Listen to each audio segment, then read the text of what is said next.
Pregnancy டைமில் ஒரு stressful situation நடந்த உடனே பயந்துக்கிட்டு நிறையா பேர் கமெண்ட்ஸில் கேட்குறீங்க.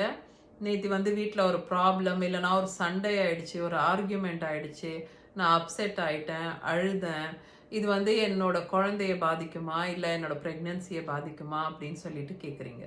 முக்கியமான டிஸ்க்ளைமர், நான் டாக்டர் கிடையாது, ஹெல்த் கேர் ப்ரொஃபஷனல் கிடையாது. இந்த வீடியோவில் நான் ப்ரெசென்ட் பண்ணுற எல்லா விஷயமும் நான் என்னோட ப்ரெக்னன்சி டைமில் நான் அதுக்கப்புறமா படித்து தெரிஞ்சுக்கிட்ட விஷயங்கள். ப்ரெக்னன்சியில் வந்து நம்ம ரொம்ப இமோஷ்னலாக இருப்போம் அண்ட் ரொம்ப மூடியாக இருப்போம். அண்ட் அதனாலேயே வந்து ரொம்ப ஹைஸ் அண்ட் லோஸ், இல்லைனா இமோஷ்னல் ஆகி அழறது, இல்லை ஓவர் ரியாக்ட் பண்ணுறது, சண்டை போடுறது, இதெல்லாம் ரொம்ப காமனான விஷயம். எப்போ ஒரு முறை ஒரு சின்ன ஒரு சண்டையோ இல்லை வீட்டில் ஒரு பிரச்சனை ஒரு நாள் வந்தது திடீர்னு, அப்படிங்கிறதெல்லாம் வந்து உங்களோட ஹெல்த்தையோ இல்லை உங்கள் குழந்தையோ எஃபெக்ட் பண்ணாது. எப்போ உங்கள் ப்ரெக்னன்சியில் உங்கள் பேபியோட ஹெல்த் வந்து எஃபெக்ட் ஆகுதுன்னு சொல்கிறாங்கன்னா, க்ரானிக் ஸ்ட்ரெஸ் இருக்கும்போது.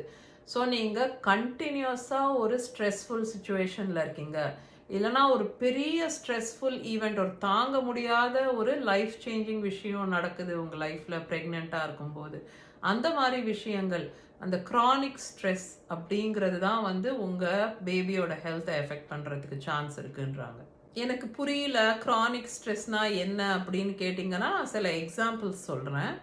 ஃபார் எக்ஸாம்பிள், வீட்டில் வந்து ஏதாவது ஒரு டெத் நடந்துடுச்சு, இல்லை யாருக்காவது ஒரு ரொம்ப சீரியஸ் இல்னஸ், தீராத ஒரு வியாதி மாதிரி ஒரு சுச்சுவேஷன், இல்லைனா உங்கள் பார்ட்னர் வந்து அப்யூசிவான ஒரு பார்ட்னர், அப்யூசிவான ஒரு ஹஸ்பண்ட், இல்லை அப்யூசிவான ஒரு சுச்சுவேஷனில் இருக்கீங்க, ஆர் உங்களுக்கு நீங்கள் வந்து டிவோர்ஸ் மாதிரி ஒரு திங் கோ த்ரூ பண்ணிகிட்ருக்கீங்க.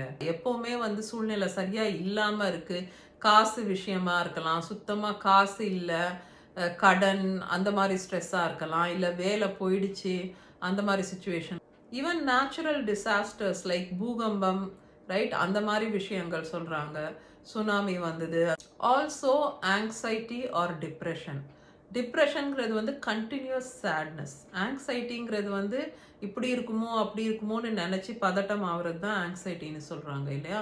ஸோ சில பேருக்கு ப்ரெக்னன்சிலேயே வந்து ஆங்ஸைட்டி வந்து ப்ரெக்னன்சி ரிலேட்டடாகவே கூட ஆங்ஸைட்டி இருக்கலாம்.